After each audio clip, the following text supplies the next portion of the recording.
Madam President, the Biden border crisis continues unabated. Far from being the seasonal surge the President claimed months ago, the numbers at the border keep growing. Last month, the U.S. Customs and Border Protection encountered more than 188,000 individuals attempting to cross our southern border.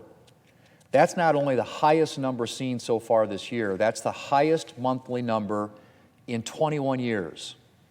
21 years, Madam President.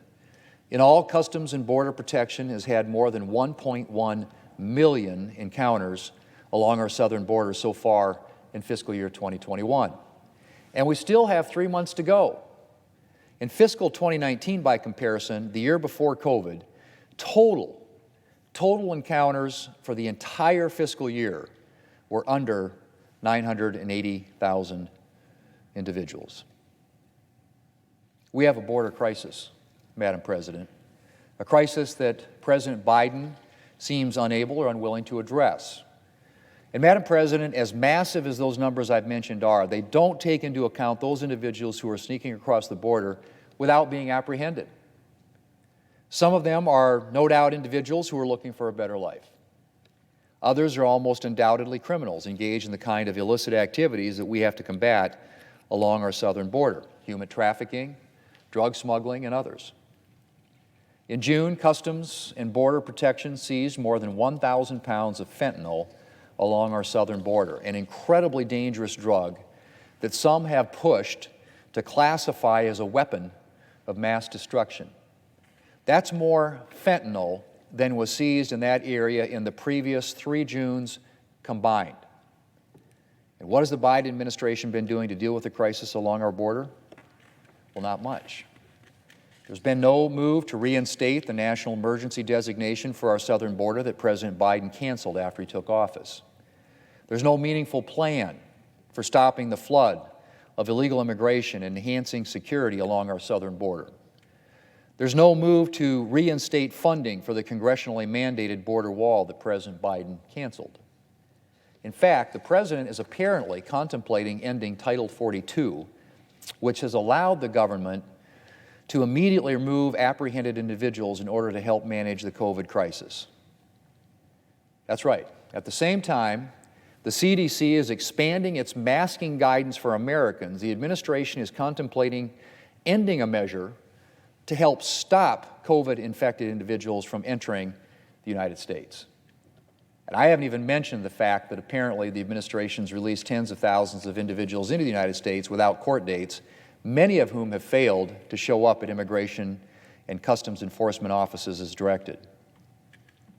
Madam President, the border situation is out of control. And President Biden bears a big part of the blame. Immigration has helped build this country. And I strongly support making sure that the United States continues to offer a chance for individuals the world over to achieve their dream of a better life.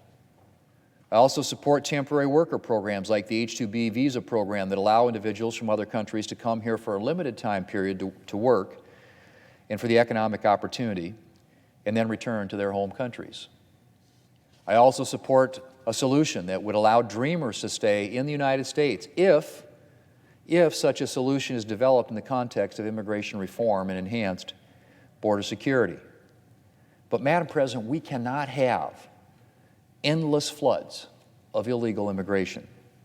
No country can. It's a humanitarian nightmare and a serious security risk. Immigration has to have limits, and most of all, it has to be legal. We need to protect and encourage legal immigration while cracking down on illegal immigration. Unfortunately, Democrats are going in the opposite direction. The word is that Democrats would like to include amnesty in the budget-busting tax and spending spree that they're pushing to vote on later this year. That's right.